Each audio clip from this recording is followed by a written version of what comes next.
Ọ dị mma ọka bụkwa n'ihe mmemme ụtụtụ ọma Anambra. Good morning Anambra nke taa bụ Wednesday. Unu ma na anyị nwere ọlụ dị mkpa ịkwalite asụsụ na omenala anyị. Anyị gwara unu anyị na-alọghachi, anyị nwere ọkpụrụkpụ isiokwu ọzọ anyị ga-enebanye anya nke na-asị ezinụlọ na mmepe obodo. Ka ifukene ka ezinụlọ ga-esi wee nye aka n'ebe ọ dị ukwuu efu na obodo mepelu otu o si wee kwesị. Anyị wee nwee ndị ọbịa sonyegola anyị iji wee nebanye anya n'isiokwu a. Onye mbụ anyị nwere bụ Oriakụ Joy Odunze. Oriakụ Joy Odunze bụ onye isi ụmụ nwanyị. Anyị na-anabata gị na-asị gị nnọọ nne. Ndewo, daalụ, ụtụtụ ọma. Anyị nwekwazịrị Ichie Damian Okeke Ogene bụ onye isi oche na ọhaneze ndị Igbo na ime obodo anyị bụ Anambra steeti. Ichie, anyị na-anabata gị nnọọ nne. Ụmụnne m ka anyị nọrọ ya. Isiokwu anyị na-enebe ya na-asị ezinụlọ na mmepe obodo. Oriakụ Joy Odunze, ka m bido kene n'ebe ị nọ maka na onye nnelugo anya ga-afụ n'eziokwu na izụlụ ezu na nwaanyị. Ngwa kịkọwa kenela anyị otu isi ghọta ezinụlọ. Ezinụlọ bụ ụlọ nwoke na nwaanyị bi n'ime ya. Chineke wee gọzie fa ka mụtakwuo ụmụ. Onye a bụ ife bụ ezinụlọ. Tinyekwalụ ụmụ nwanne ma ụmụ nwanne di ma ụmụ nwanne nwanyị. Fancha bụ ife a na-akpọ ezinụlọ. Ọ dị mma. Ichie, ka anyị bịake n'ebe ị nọ, ebe ọ bụ na ezinụlọ bụ nwoke, nwaanyị na ụmụazị amụtagasị ya na ụmụ nwanne dịgasị iche iche bụ nyanwa bụ ihe bịakọtara ọnụ a na-akpọzi ha ezinụlọ. Kedụzi ihe bụ ọrụ ezinụlọ nyere obodo? Ọrụ ezinụlọ ị ga-enwere ezinụlọ wee kwuo okwu obodo. Mmepe obodo na-ebido n'ezinụlọ. Ezinụlọ maka mmepe ga-ebu ụzọ bido n'ezinụlọ.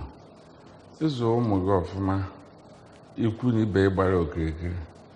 Unu ewee kwube n'okwu obodo. Obodo bụkwa na ọ bụrụ n'ụlọ oyibo ọ bụrụ extension of family, maka obodo bụ a larger family. Obodo ahụ zụkwara ụka bụrụkwa family nke onwe ya kwa, kama n'ọzi na mbawanye ya ka ya na-ekwuzi. Ma ezinụlọ ọ ya ka ekwu na obodo na-ebido n'ezinụlọ were gawa. So mbawanye ezinụlọ bụ obodo. Ọ dị mma, mbawanye ezinụlọ bụ obodo. Ma ka anyị bịakene n'anya na Ichie gị ka ajụjụ a na-agalụ. Anyị na-anya na otu ezinụlọ dị na gboo na otu ọ dị kịta, ọ dịka a ga-asị na enwelụ ihe a nara adabasịzi otu o si kwesị. Anyị ma na mgbe gboo na enwere ihe a na-akpọ ọbịa na ezinụlọ dị iche iche. Enwe mgbe a na-abịa ezinụlọ ọbụla apụta nye aka a wee lụọ ọrụ obodo a wee mepee. Mana abịazi kịta ọ dịka a sị na onye ọbụla na-apụtazi mapụ jebe nke ọrụ oyibo na township dịka esi ekwu ya. Ọ dịka a ga-asị na akụkụ ụfọdụ na-erizi mperi n'ebe ekwesịrị inwe mmepe zuru ezu. Ichie Okeke tieke na ife dị na agba ochie abụrụkwa ife dị na agba ọfụ. Na ndị mmadụ jebere ọrụ oyibo anaghịkwa ha mmepe obodo na maka onye n'ọrụ oyibo ma ndị ji akpata ego. Ị ga-abịazie okporo obodo na-akụ ọrụ, obodo niile ejerụa. Ụgwọ onye were igwe na-akpụcha ụzọ kpụchacha ya tee ya ekolota. Ọ nchaba ọrụ obodo ahụ na ọ fụrụ afọ emenye na ọrụ obodo a na-aga. Ebie n'anya na ife ndị ọzọ sogasị ya ma ụtụ a na-atụ n'obodo ma erechi ma ụlọ nzukọ obodo. Ụgwọ onye Chukwu gbara Krismas na ike pụtasị ya anya arụrụ ya ndị obodo. Ọkwa obodo ahụ ka bụ maka ọlụta ahịa nwere. Mana so ebe oke afụmije a ihe nwere uru nwere ọghọm. Ịma nwoke na ije, nwaanyị na ije eri anụchara ha, ọbịa mee mmekọrịta ezinụlọ mmekọrịta ezinụlọ na nwanne dịka ọ sọ n'ego ka ọ bụzi ma ihe akụ na ihe enweghị. Ndị oyibo na-akpọ ya affection. Nwaanyị mụrụ nwa na-azụ nwa ahụ na-abụọ ga na-enye ya ara. Nwatakịrị a na-ene nne ya anya na mkpụrụ anya, nne ya na-enye ya, ọ na-ahụdo nne ya ma. Mana nke na ụmụ a ga-amụọ nwa ohu ọnwa asọ n'ọrụ oyibo eweta mmiri ara ebi na-enye eweta medi dobe. Nwatakịrị a mara medi ahụ karịa nne ya. Ọzọ ụfọdụ nne ya ga-ekwuzi ife dị aha ụdị ife na-emekịta ọtụtụrụ okwute tụọ ya ma ọ kpọrọ ya polisi. Nwa nere nne ya anya n'ihu ọfụma ya na ya nọkọ nwa ara n'ọta nke ọ na-aba chọọ nwoke abụ nne na nwa ejebe kọt ka a na-azọ akụnụba nke nwoke nwe. Pancha bụ enweghị strong family tie n'ụtụtụ. Ife nweta n'ụtụtụ na-ebibi na mgbede ọlaga ahụ. Ụtụtụ ọma. Ọdọbili. Oriakụ Joy ka anyị bịake n'ebe ị nọ. Ọ satụrụ okwu dị mkpa Ichie Okeke tụpegolo anyị n'ụtụtụ a gbasalụ ịzụlite ndị ga-abụ ha nwa ga-abụ ndị ga-eweta mmepe obodo ahụ. Kedu ụzọ dịchasị mkpa iji wee zụlite ụmụaka na ezinụlọ ka ha wee bụrụ ndị ga-abala obodo uru otu o si kwesị? Ụzọ dị mkpa bụ ọ na-esi n'aka nne na nna. Ezinụlọ dị mma, di na nwunye na-asụ ụsọ ọfụma otu o si kwesị ezie na-anụ di na nwunye ọfụma, na-azụlite ụmụfe ọfụma maka ụmụaka na-eto fa na-enefe anya fa ga na-asị na otu a ka papa si wee na-eme, otu a ka mama si wee na-eme. Ya udo dị, nwatakịrị wee mụta ife, eziga ya akwụkwọ oge ntị mụta ife, ọ nata ọ na-ene nne na nna anya maka onye azụlite ọfụma dị arapụ. Akwụkwọ nsọ kwukwuru ya na ịzụlite nwata n'ụzọ kwesịrị ka ọ dị mma na o tonite ọ gaghị arapụ ya chaa. Mana ife na-eme kịta karịrị. Nne na nna na-anwa nwatakịrị pụọ n'ezi okolofu bata, o bute omume a na-amarọ ebe o si. Ụfọdụ a na-awa nne na nna isi, nne na nna na-ekpe na-ebe na-ayọ Chukwu ka o merie ebere. Chineke na-enyelụkwa anyị aka. So nwatakịrị azụlite ọfụma, ọ gụta akwụkwọ ọfụma, ọ mago na ọganiru ka a chọrọ n'ebe ọ nọ. Ọ ga-ewere ife ahụ ọ mụtara tinye n'ọlụ. Chineke nye ya ezigbo ọlụ, ọ kpata ego, ọ ga-eji ya dozie ezinụlọ ya. Bidogodo ọ bụ na fa nwere ụlọ na-adịrọ mma, ọ ga-ebidogodo lụọ ọlụ nne na nna ezigbo ụlọ, gaa n'iru. Onwe ife obodo chọrọ ka eme, ọ ga na-atụta alo sokwa na-enye aka. Ọ dị mma, biko na otu o si gbatakwụlụ anyị ka nọkwa na Good Morning Anambra, mana anyị ga-agbatu dị m ka anyị wetara unu otu ndị mmadụ si wee tụnye ọnụ n'okwu gbasalụ ezinụlọ na mmepe obodo. Apụkwana na anyị na-alọghachi. Development of the society by impacting morals to the children, passing as in living by example, I should say. Actually, as a matter of fact, since life itself begins at home as a child is, so as a family, you have your own quota to contribute if you are well grown from your home, and definitely you extend it to the society by affecting life, in various capacities. Ezinụlọ ịkwanyite obodo bụ azụ mmadụ zụcha anya azụta ya ba mma, usoro nyebe aka n'obodo obodo ewe ga aba mma. Ịma na ọ na-adị mma ibe dịzi n'obodo a dị too much. A na-eme ibe dị iche iche, ụmụaka na-aghazi ndị mmadụ abịa ebe niile, mana ọ na-ezu nwa gị na family, o nwebe a na-akpọ parental care. Ụfọdụ na ndị nna na-achụ ego na-akpaghalị na-eme ibe dị iche, rapụ ụmụaka ya azụ ya azụ. Mana ọ bụ na inepelu nwa gị anya zụọ anya azụ, the child ga-aba ulu, and ọ baa ulu, ọ baalụ Anambra steeti ulu, baala our nation Nigeria ulu.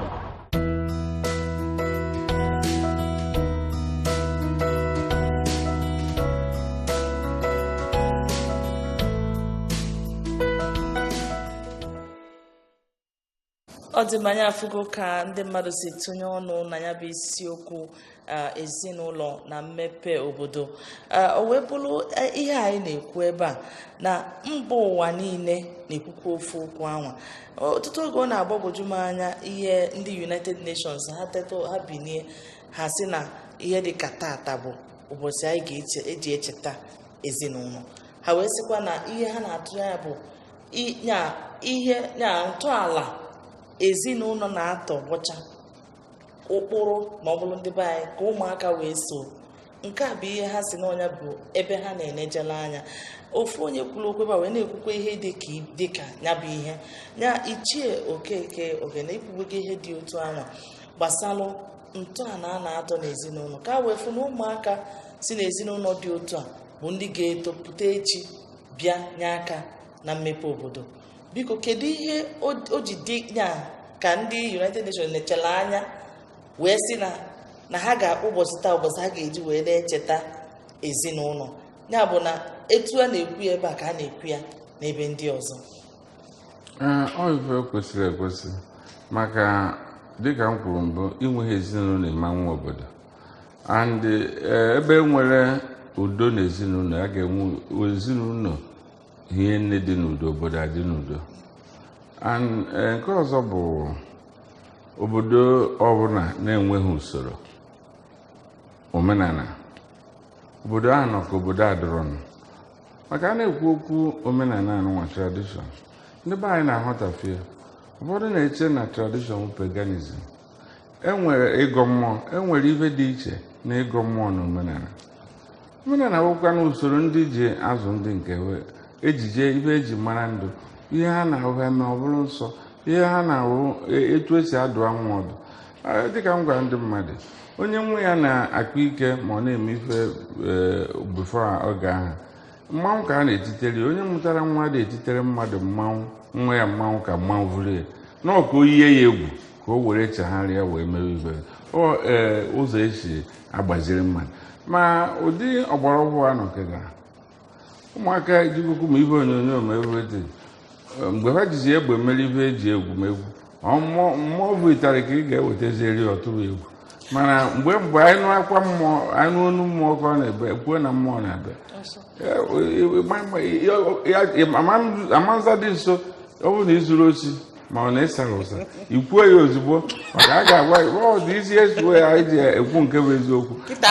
Anyị na-afụzi na soshal midia ebe ị ga-afụ mmọnwụ okpukpuru ọ ya bụ na na-achọ ịgwa anyị na agbụrụ na bancha ha nụkọtizere ọka nwoke kwetere n'azụ ndị nke ịsụcha ya ị ga-akpọfu ya ebe ọzọ ịsụcha ya ịtụ ugekwere ya ndị agụ owu ụfọdụ elu atabịa ka achịcha maka eziokwu ihe na-ekwu bụ eziokwu maka ị na-anya ifu na ụfọdụ ndị nne na nna na-enye ụmụ ha ọzụzụ dị mma mana hapụzi ya ndị ha ga-eme elu na nwere ike bido n'ụlọ na-echekwa ya na-agwa ya akpọkwana mmadụ onwe nkịta ezinụlọ ịka ya bata obi na ikere mmadụ good morning ma obido aka n'obi na-ebu ya humility ọ dịka ndị nọ seminarị ma tọ ha anya ebe ahụ ka ọ bakwu ndị ọzọ ebe ahụ ọzọzi ya hi